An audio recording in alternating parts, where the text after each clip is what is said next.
আবু তোহামদ মোহাম্মদ আদনান, তোমাদের পিছনে তো বাড়ি এখনো পড়ে নাই, পিছনে যখন পড়বে তখন বুঝবেন যে লাগেটা কেমন। এগুলো আমি হাইকোর্টের ভিতরে মামলা করবো। আমি তো সোশ্যাল মিডিয়াতে তো যাওয়াই যায় না, গালাগালি মারামারি কাটাকাটি তো আওয়ামের কাজ, আলেমের কাজ তো না। কিন্তু অনলাইনে গেলে এক হুজুর আর এক হুজুরকে গালি, নাকি প্রমাণ দেখাবো নাকি এখন? এটি একটা মানে এত গালি যেটা সাধারণ মানুষের জবান দিয়েও বেরোয় না, এত গালি দেয় এক হুজুর আর এক হুজুর। দেখেন আপনি কি যে কাদা সরাসরি, এক হুজুর আর এক হুজুরকে বলতেছে, আর এক হুজুর আর এক হুজুরকে বলতেছে। সবচাইতে আমার বেশি কষ্ট লাগে সোশ্যাল মিডিয়াতে আমি যা দেখেছি, আমি সিদ্ধান্ত নিয়েছি কি জানেন, এরা বেশি বাড়াবাড়ি করলে আমি হাইকোর্টের ভিতরে মামলা করবো। আমি সত্যি বলতেছি, আমি সিদ্ধান্ত নিয়েছি, আমি লোকের সাথে পরামর্শ করে আমি কিছু লোকের বিরুদ্ধে আমি মামলা দায়ের করব। কেন? ওরা ইসলামকে আন্তর্জাতিক আদালতে, ইসলামকে ওরা কলঙ্ক করেছে, ওরা কলঙ্ক করেছে, ওরা কলঙ্ক করেছে, কলঙ্ক করেছে, ঠিক না ব্যাঠিয়ে? যে সমস্ত কথা বলতেছে আজকে কলজাটা আমার ছিঁড়ে গেছে। কিছুদিন আগে দেখলাম আমাদের যুবকদের আইডল খুব ভালো ভালো কথা বলেন, আবু তোহা মোহাম্মদ আদনান, নাম শোনেন নাই? ছেলেটা কিন্তু খুব ভালো কথা বলে। শোনেন, আমার থিওরি কি, আমার মতামত কি, আমার কথা হলো আমাদের যে ছেলেরা ইসলামের সহি তরিকে কাজ করবে ওদেরকে আমাদের বুকে নেওয়া উচিত। আমার এক ভাই দিনের কাজ করবে, তাকে বড় করে দেওয়া আমাদের দায়িত্ব। কথা কন না কেন? এটা হিংসা হবে কেন?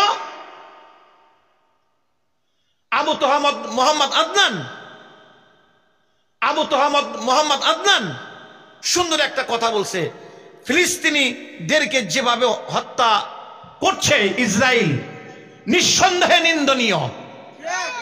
কিন্তু আহলে হাদিসের কিছু ভাই এইটা নিয়ে আবার ইসরায়েলের দালালি করা শুরু করছে। বলেন তো, এটা নিয়ে এই আহলে হাদিসের এক বক্তা, আমি পরিচয় করে দিচ্ছি, গীবত নয়, তাহলে চিনবেন না, এই মুজাফফর বিন মহসিন আছে না একটা ভাই, কেদের নাম বলছে, মুজাফফর বিন মহসিন। সার্চ দিয়ে দেখেন, এত জঘন্য ভাষা, এত খারাপ মন্তব্য কেউ করতে পারে না যে ভাষাটা আবু তোহা মোহাম্মদ আদনানকে সে নিয়ে বলছে। এমনকি কিছুদিন আগে, গত বছর, এর আগের বছর দেখলাম পাঁচকুলি টুপি মাহফিল টাইনে ছিঁড়ছে। এই পাঁচকুলি টুপি কয় এটা এটা ইয়াহুদিদের টুপি, খ্রিস্টানদের টুপি। দেখেন ফেতনাটা, দেখেন ফেতনা, দেখেন কেন এই যে একটা গালাগালি। আর বিশেষ করে এই সুন্নি নামক কিছু বক্তা আছে, উল্লেখযোগ্য দুজন বক্তা আছে, আল্লাহ যদি যান আপনি দেখতে পারবেন কিভাবে গালিগালাজ বলতে বলতে আম্মা শফি রহমাতুল্লাহ আলাইহিকে কাফেরও বলছে। বলেন তো ভাই, দুঃখটা আমার কেমন লাগে। এই সুন্নিদের ভিতরে কিছু বক্তা আছে, কি যে কটাক্ষ ভাষায় গালি গালাজ করে। তো সম্মানিত সুধী, যদি এইভাবে চলতে থাকে এক সময় দেশের মানুষ আমাদের কাছ থেকে চলে যাবে, আমাদের কাছে আর আসবে না। এই ওয়াজের ময়দানটাই বেশ বড় নিয়ামত। আল্লাহ শুকর যে আমরা আসলে আমাদের সামনে মানুষগুলা বসে, কথা বলেন না কেন, বসে। আল্লাহ না করুক এই টেস্টটা যদি বিতর্কিত হয়ে যায়, এমন একটা অবস্থা হবে আমাদেরকে ঘৃণা করে আর কেউ আসবে না, বলে আপনাদেরকে চিনছি, আপনারা কয় নাম্বার। এই জন্যে আমি উদাত্ত আহ্বান করছি সকল বক্তাদেরকে, আমরা কেউ কাউকে কাদা ছোড়াছুরি করব না।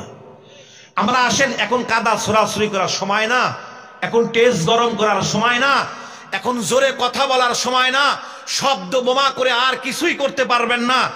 আপনারা কতটুকু এই মেমোরি দিয়ে কাজ করেন আমি জানি না, ব্যাপার কিন্তু এখন আন্তর্জাতিক আমাদেরকে ঘিরে ফেলছে চতুর্দিকে জাল দিয়া।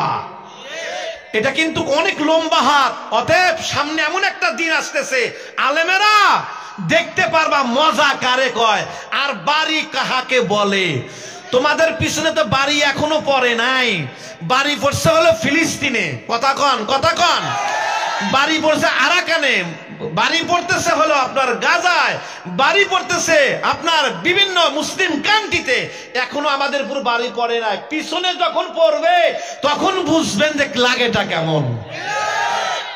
অতএব সময় এখন আমাদের কাজ করা, কাজ করা, নীরব আন্দোলন, এই মানুষগুলাকে দিন বোঝানো। কথা কন না, কথা কন না। একটা থুতুতে অনেক কিছুই হয়, একটা থুতুতেই দেখা যায় যে পুরা জালেম মাজলুম পৃথক হয়ে যায়। আমরা তো কারো গায়ে থুতু দেই নাই, তাতেই যা অবস্থা। অনেস্টলি বলেন যে ওখানে কোনো দলের নাম মেনশন করা ছিল? তুমি যে আকীদা লালন করে তুমি ইসরায়েলের পক্ষ নাও, তোমার ওই আকীদার মুখে আমি থুতু নিক্ষেপ করি। তুমি যে মানহাজের কথা বলে তুমি মুজাহিদ ভাইদের বিরুদ্ধে অবস্থান নাও, তোমার এই আকীদার উপর মানহাজের উপর আমি থুতু নিক্ষেপ করি। ফাইজলামের একটা জায়গা থাকে। আবু তাহা আদনান সালাফি আকীদার মুখে থুতু নিক্ষেপ করতে চেয়েছে। এই শয়তান তো দেখছি যে মাকায় ফেললো, দেখছি সব জায়গাতে একই প্রশ্ন করছে। আপনারা ওকে ধরে নিয়ে এসে ওর মুখে পেশাব করে দেন।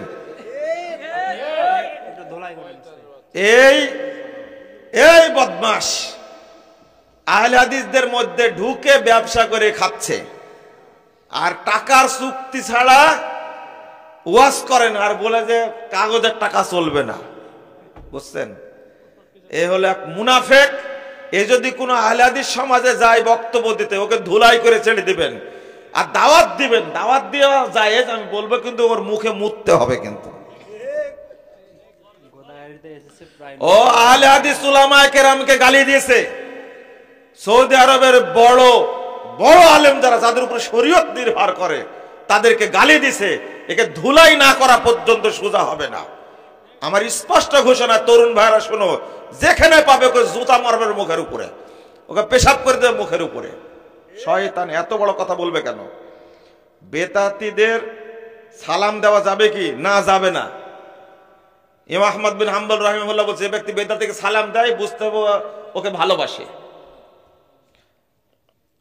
শফি কাসেমি বলেছে, তওবা তওবা তওবা, যাহারা এক হাতে মুসাফা করে তারা ইহুদি খ্রিস্টান।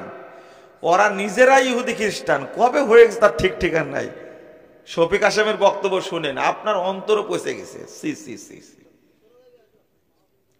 আপনার কোনো লিখিত বই পড়া যাবে না, এটা কি শফি কাসেমি বলেছে? বেশি করে প্রচার করুক। আলহামদুলিল্লাহ, অনেক ওদের বড় বড় ঠাকুরগুলো অনেক আহলে হাদিস হয়ে গেছে আলহামদুলিল্লাহ। ওর খুব চুলকানি উঠেছে, বুঝছেন, যে এইভাবে যদি সবই আহলে হাদিস হয়ে যায় তো ভবিষ্যতে আমরা ব্যবসা করব কোথায়? আল্লাহ এদেরকে যেন হেদায়েত দান করে। বুকের উপরে হাত বাঁধার একটিও সহি হাদিস নাই। ও হাদিস জানে। শোনেন, এক কানা বলছে যদি আমাকে হাদিস দেখাতে পারে তাহলে আমি আহলে হাদিস হব। তুই তো কানা, দেখবে কোনোদিন? শফি কাসেমি ও তো জীবনেও হাদিস পড়েনি।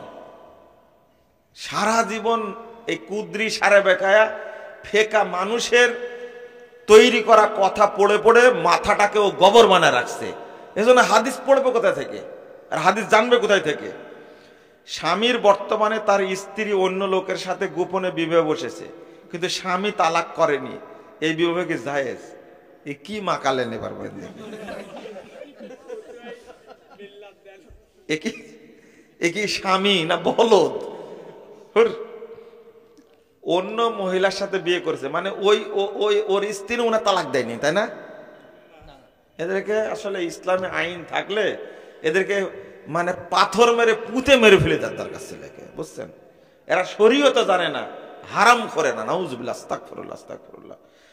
একটা থুতুতে অনেক কিছুই হয়। একটা থুতুতেই দেখা যায় যে পুরা জালেম মাজলুম পৃথক হয়ে যায়। আমরা তো কারো গায়ে থুতু দেই নাই, তাতেই যা অবস্থা। অনেস্টলি বলেন যে ওখানে কোনো দলের নাম মেনশন করা ছিল? কোনো জাতির নাম, কোনো দলের নাম, কোনো সংগঠনের নাম নিজে নিজেই বানিয়ে নিল, নিজে নিজেই থুতুটা মাখলো। তো এতেই তো প্রমাণ হয়ে যায় যে চোরের মন পুলিশ পুলিশ। চোরের মন কি? কেউ কিন্তু বলে নাই, কেউ বলে নাই যে আমরা সালাফি ভাইদেরকে থুতু দেই, বলেছে কেউ? কেউ বলে নাই যে আমরা আহলে হাদিস ভাইদেরকে থুতু দেই, বলেছে কেউ? তুমি যে আকীদা লালন করে তুমি ইসরায়েলের পক্ষ নাও, তোমার ওই আকীদার মুখে আমি থুতু নিক্ষেপ করি। কেউ বলে নাই যে আমরা আহলে হাদিস ভাইদেরকে থুতু দেই, বলেছে কেউ? আমরা প্রকৃত আহলে হাদিসদেরকে থুতু দিব কেন? প্রকৃত আহলে হাদিস যারা, প্রকৃত যারা, কথিত না, প্রকৃত, তারা আমাদের ভাই। তারা আমাদের কি? প্রকৃত সালাফি যারা, কথিত না, প্রকৃত সালাফি যারা, তারা আমাদের ভাই, তারা আমাদের কি? তারা আমাদের ভাইদের মুখে কেন থুতু দিব আমরা? তাহলে যখন নাম মেনশন না করেই গায়ে লেগে যায়, তাহলে বুঝতে হচ্ছে চোরের মন আসলেই পুলিশ পুলিশ, এবং থুতুটা ঠিকই জায়গা মতোই লেগেছে। এরপরে তো যা হওয়ার হচ্ছে দেখতেই পারতেছেন কি হচ্ছে।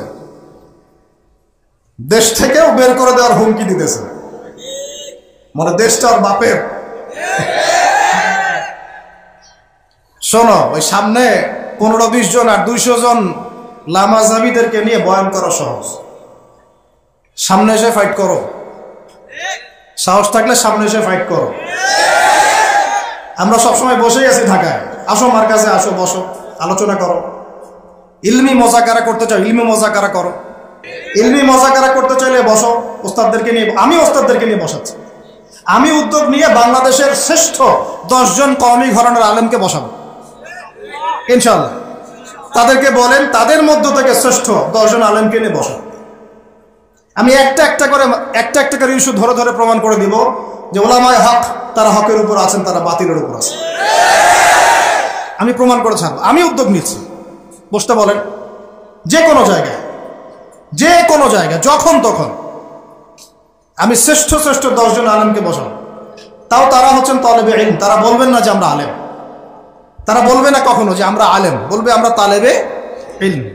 আর তারা বলুক যে আমরা শায়েখ। ঠিক আছে শায়েখ, ভালো কথা, 10 জনকে নিয়ে এসে বসাবো। আবার আমি একটা রিকোয়েস্ট করি তার আগে,